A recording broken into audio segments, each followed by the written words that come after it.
Hello दोस्तों, मैं मनीष और आज हम डिस्कशन करने वाले हैं राजस्थान के नए स्टेट फाइनेंस कमीशन के बारे में, जो कि छठा फाइनेंस कमीशन राजस्थान सरकार ने गठित कर दिया है।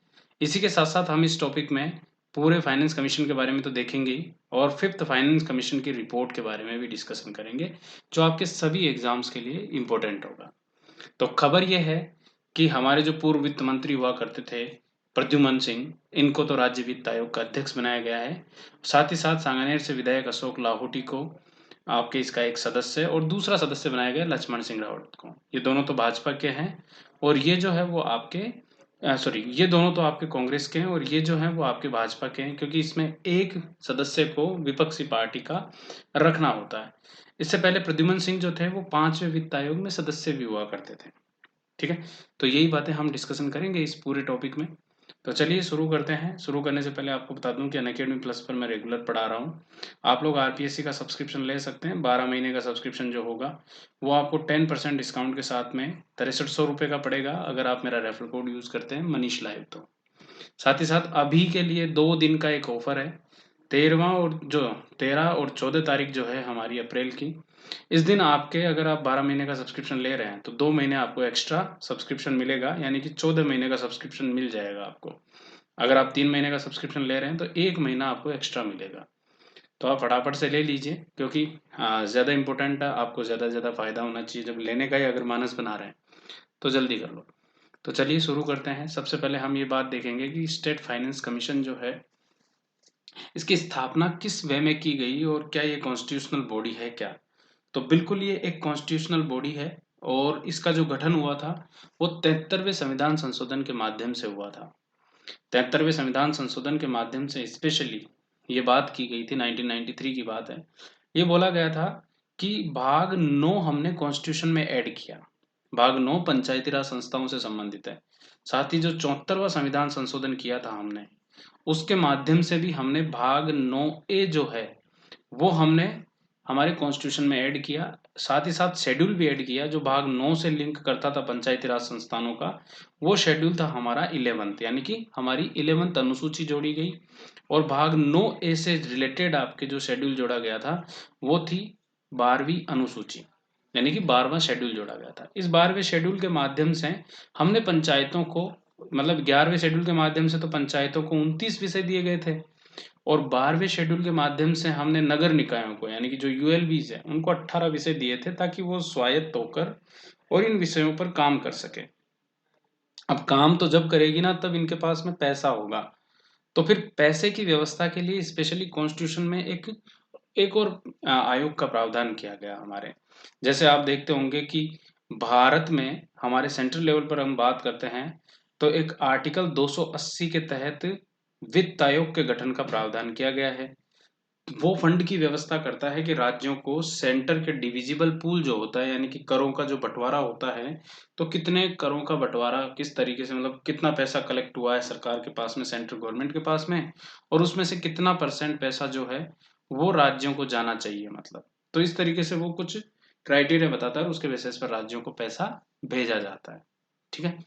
ये हम सेंट्रल वाला जो वित्त आयोग होता है उसके बारे में तब डिस्कशन करते हैं, तब उसको डिटेल से पढ़ते हैं।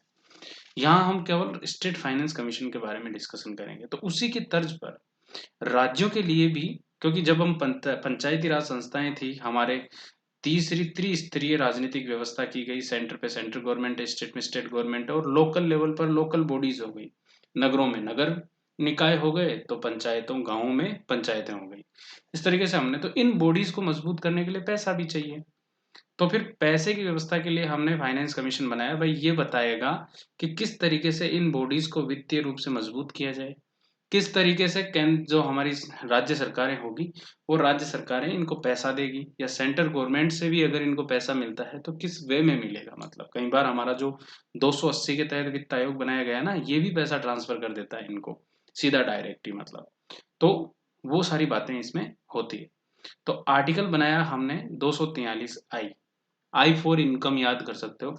तो 243 आई के तहत एक व्यवस्था की गई कि राज्यपाल प्रत्येक 5 वर्ष में एक आयोग का गठन करेगा जो पंचायती राज संस्थाओं की वित्तीय मजबूती का काम करेगा और उससे संबंधित सुझाव देगा राज्य सरकार को।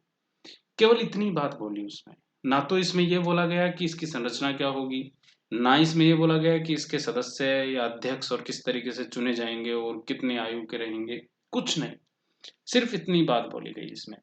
तो फिर ये जो जिम्मेदारी थी ये राज्य सरकार पर आ गई कि राज्य कानून के द्वारा एक इसकी संरचना डिसाइड करेगी, सदस्य संख्या डिसाइड करेगी, चयन की विधियां डिसाइड करेगी कि क्या क्या करना होगा राज्य सरकारों को, और इनको ये सारी व्यवस्थाएं विधि के माध्यम से राज्य सरकार करती है, मतलब।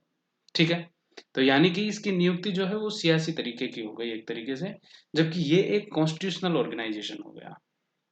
नगर निकायों के लिए वाई में व्यवस्था की गई, यानी कि एक ही हमारा स्टेट फाइनेंस कमीशन है। ये मत समझना कि आप लोग की दो अलग अलग नगर निकायों के लिए अलग फाइनेंस कमीशन और पंचायती राज संस्थाओं के लिए अलग फाइनेंस कमीशन, दोनों के लिए एक ही फाइनेंस कमीशन काम करता है। ठीक है। इसका उद्देश्य यही है कि इनको वित्तीय रूप से मजबूत करना, अर्बन लोकल बॉडीज को और पंचायती राज संस्थाओं को। संचित निधि जो होती है राज्य की, उसमें से कितना हिस्सा इनको दिया जाना चाहिए, ये व्यवस्थाएं करना।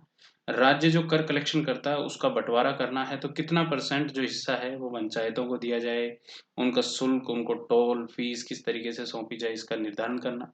और इसके अलावा अगर राज्यपाल कोई एक्स्ट्रा काम भी देता है इसको, ताकि पंचायतों को मजबूत किया जा सके, तो वो काम के मामले में भी ये सुझाव देता है। और इसके अलावा जैसे इनको ग्रांट देना यानी कि अनुदान देने का भी काम करता है, जैसे जेल प्रशासन, स्वास्थ्य सेवाओं की देखभाल, सार्वजनिक पुस्तकालय, पुलिस प्रशासन, जिला प्रशासन, फायर सेवा, प्राथमिक शिक्षा, स्कूली बच्चों के लिए कंप्यूटर प्रशिक्षण या विरासत संरक्षण, इनसे रिलेटेड ग्रांट्स भी देते हैं। मतलब वो तो एक हिस्सा है ही जो करों में से देना है, मतलब इसके साथ साथ कुछ ग्रांट भी दे दी जाती है, वही एक्स्ट्रा में काम करती है। अब हमारे राजस्थान में अब तक कितने फाइनेंस कमीशंस का गठन किया जा चुका है, तो सिंपल सा है कि छठा फाइनेंस कमीशन अभी गठित हुआ है। अभी कल ही गठित हुआ, आज ही, हाँ कल गठित हुआ था। यानी कि मैं अगर आपको डेट बताऊं तो ये डेट हो गई हमारे 12 अप्रैल को, 2021 को ये गठित हुआ है। तो सिंपल सा है कि इससे पहले हमारे 5 वित्त आयोग गठित हो चुके हैं। 5 वित्त आयोग में जो पहला वित्त आयोग है ये हमारे लिए इंपॉर्टेंट है, क्योंकि यहाँ से हमसे क्वेश्चन पूछ लेते हैं। तो ये हो गया आपके 24 अप्रैल 1994 को ये वित्त आयोग का गठन किया गया हमारे राजस्थान में स्पेशली। और इस वित्त आयोग के जो अध्यक्ष थे वो थे आपके कृष्ण कुमार गोयल, के गोयल जो थे वो इसके अध्यक्ष हुआ करते थे। इसका कार्यकाल आपसे एग्जाम में पूछा जा सकता है कि इसका कार्यकाल कब से कब तक था। 1 अप्रैल 1995 से लेकर 2000 तक ये अपनी सिफारिश से दिया था कि किस तरीके से पंचायती राज संस्थाओं को मजबूत किया जाए। उसके बाद में दूसरा वित्त आयोग बनाया गया। दूसरा वित्त आयोग 1999 में बनाया गया, जो कि 2000 से लेकर 2005 तक पंचायतों की मजबूती से रिलेटेड सिफारिशें देने का काम था, और ये था हीरालाल देवपुरा की अध्यक्षता में। हीरालाल देवपुरा वही हैं जो हमारे राजस्थान में 16 दिन के लिए स्पेशली सीएम बने थे कुछ समय के लिए, जब शिवचरण माथुर को हटा दिया गया था राजा मानसिंह हत्याकांड के केस में। ठीक है, 1985 की बात है ये। तब 16 दिन का सीएम बनाया गया था हीरालाल देवपुरा को। तो ये हमारे दूसरे वित्त आयोग के अध्यक्ष बने।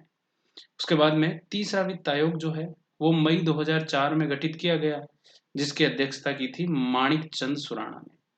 और 1 अप्रैल 2005 से लेकर 10 तक का इन्होंने प्रावधान किया था पंचायतों की मजबूती से रिलेटेड।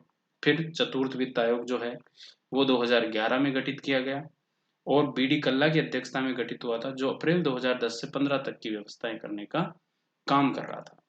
अब जो है पंचम वित्त आयोग वो 2015 में गठित किया, जो 2015 से लेकर 2020 तक ज्योति किरण जो थी वो इसकी अध्यक्ष थी। और वित्त आयोग में हमारे पहले महिला अध्यक्ष यही बनी थी। मतलब इससे पहले जैसे बीडी कल्ला देखोगे जो आज आपके ऊर्जा मंत्री हैं, माणिक चंद सुराणा है, हीरालाल देवपुरा है, सब पुरुष हैं। ज्योति किरण महिला थी, पहली महिला अध्यक्ष बनी इसकी। ठीक है, इस तरीके से हम देख सकते हैं कि 5 वित्त आयोग और 5 अध्यक्ष इसके, जो हमें सीधे सीधे याद रखना है। अब छठा आयोग जो है इसके अध्यक्ष कौन बनाए गए, तो ये हैं आपके प्रद्युमन सिंह। सिंपल सा यहाँ से क्वेश्चन पूछेंगे कि छठा वित्त आयोग के अध्यक्ष कौन है, तो प्रद्युमन सिंह। सदस्य कौन है, तो लक्ष्मण सिंह रावत और अशोक लाहोटी। अशोक लाहोटी विपक्ष के हैं। प्रद्युमन सिंह पहले जब वसुंधरा के काल में ज्योति किरण वाले आयोग में सदस्य हुआ करते थे तो ये विपक्ष से थे। एक एस देरासरी हुआ करते थे, एक ज्योति किरण थी। ऐसे ही इस बार लक्ष्मण सिंह रावत और प्रद्युमन सिंह तो कांग्रेस के हो गए, और अशोक गहलोत बीजेपी, ये अशोक लाहोटी जो है वो आपके बीजेपी से हो गए, एक तरीके से विपक्षी हो गए। तो ये छठे फाइनेंस कमीशन को गठित कर दिया। अब छठा फाइनेंस कमीशन जो है वो 2020 अप्रैल मंथ से स्पेशली तब से सिफारिशें करेगा। अब मैं उल्टा बोल रहा हूँ, आप ये मत समझना कि 2020 से कैसे करेगा। तो स्पेशली मतलब जो पुरानी जो बातें हुई थी, पहले भी फंड अलॉट नहीं किया गया था पंचायतों को इनको, तो पिछले साल का फंड अलॉट साथ ही आगे के वर्षों का फंड अलॉट के बारे में भी सिफारिशें करेगा ये। ठीक है, तो इसको याद रखना है। इसका गठन किया गया अप्रैल 2021 में। ठीक है, अब पांचवें वित्त आयोग की रिपोर्ट के बारे में देख लेते हैं, जहां से आपसे क्वेश्चन पूछ सकते हैं, क्योंकि इसकी रिपोर्ट तो आगे आएगी। पर पांचवें वित्त आयोग की रिपोर्ट तो हमारे काम की है, क्योंकि हमारे आने वाले एग्जाम्स में तो स्पेशली यही रिपोर्ट पूछी जाएगी। तो 2015 से 20 की अवधि के लिए पांचवें वित्त आयोग ने जो रिपोर्ट दी थी, ज्योति किरण की अध्यक्षता में जो बनाया गया था, इसने सिफारिश की थी कि जो राज्य का शुद्ध कर राजस्व है, यानी कि जो स्पेशली सरकार को जो राजस्व मिलता है करों के माध्यम से। देखो, हमारा जो राजस्व आय होती है, राजस्व आय, इस राजस्व आय को, रिवेन्यू जो इनकम होती है, उसको हम दो भागों में बांटते हैं, एक कर राजस्व और एक होता है गैर कर राजस्व। कर राजस्व मतलब होता है जो स्टेट गवर्नमेंट कर लगाती है, वो बात है। तो उससे जो पैसा आता है ना, उसका 7.182% जो है वो पंचायती राज संस्थाओं को और नगर निकायों को बांटा जाएगा। अब ये 7.182% है ना, ये दो तरीके से डिवाइड होगा।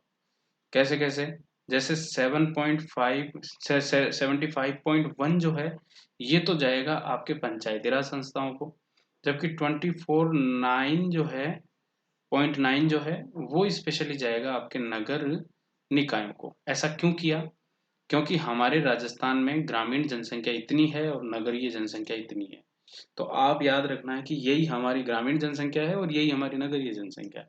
तो उसी के हिसाब से डिवाइड करती है कि इतनी जनसंख्या तो इतना पैसा जाएगा इनको और इतना पैसा जाएगा नगर निकायों को। जो सेंसस बनाया गया, इसका आधार बनाया गया, वो सेंसस 2011, और एक आधार बनाया गया आपके सोशियो इकोनॉमिक कास्ट सेंसस भी, तो उसको भी इसका आधार बनाया गया था स्पेशली। अब पंचायती राज संस्थाओं में जैसे मान लो 75.1% पैसा गया, मान लो इतना इतना जो पैसा था, 7.182% पैसा था, ये 75.1 पंचायती राज संस्थाओं को चला गया। तो इसका कितना हिस्सा किस किस को मिलेगा? तो हमारे पंचायती राज संस्थाएं तीन तरीके की होती है। जैसे हम बोलते हैं, ऊपरी लेवल जो है वो जिला परिषद का होता है, मध्य लेवल जो होता है वो आपके इसका पंचायत समिति का होता है, और इसी के साथ ये जो निचला लेवल होता है वो ग्राम पंचायत का होता है। तो इस पूरे पैसे में से 75% पैसा तो जाएगा ग्राम पंचायत को, बाकी 20% पैसा जो जाएगा वो पंचायत समिति को, और 5% पैसा जो जाएगा वो जिला परिषदों को जाएगा। अब ये पैसे को कैसे खर्च करेंगे? तो मूलभूत विकास कार्यों में जो पैसा जाएगा वो तो 55% जाएगा। इसके अलावा राष्ट्रीय और राज्य की जो प्राथमिकता वाली योजना रहेगी उसमें 40% पैसा खर्च होगा, जबकि और अन्य कार्यक्रम जो रहेंगे या अपना प्रशासन जो रहेगा उसको चलाने के लिए इनको 5% पैसा खर्च करना होगा। इस तरीके से स्पेशली पंचायत जो पांचवा वित्त आयोग है उसने अपनी सिफारिशें दी थी। अब कुछ क्वेश्चंस आपके सामने हैं, उन क्वेश्चंस को आपको कमेंट बॉक्स में आंसर करके बताना है। ये मैं इसका आंसर बिल्कुल नहीं बताऊंगा आपको, है ना, बस आप लोग कमेंट में टाइप करना। ठीक है, तो राज्य वित्त आयोग के संदर्भ में निम्नलिखित में से कौन सा कथन गलत है? राज्य वित्त आयोग 73वें संविधान संशोधन के जरिए संविधान में उल्लेखित किया गया। राज्य वित्त आयोग पंचायती राज संस्थाओं और नगर निकायों के वित्त के संदर्भ में राज्य सरकारों को सिफारिशें करता है। राजस्थान में अब तक 5 बार वित्त आयोग का गठन किया जा चुका है। अच्छा, जब मैं ये क्वेश्चन बना रहा हूँ तो इसका मतलब है कि 5 बार किया जा चुका है, छठा अब हुआ है। तो ये स्टेटमेंट एक तरीके से सही है ना, इसको ध्यान रखना। और वित्त आयोग का प्रावधान अनुच्छेद 247 में किया गया है, तो आराम से सोच समझ के आंसर कर देना। ऐसे ही पांचवें वित्त आयोग के अनुसार पंचायती राज संस्थाओं तथा नगर निकायों के मध्य वितरित राशि का अनुपात क्या है? तो इसको भी आराम से आप लोग सोच समझ के आंसर करना है कि नगर निकाय और पंचायती राज संस्थाओं में जो भी बंटवारा हुआ था पैसे का, 7.182 का जो बंटवारा हुआ था, वो कितना कितना हुआ था?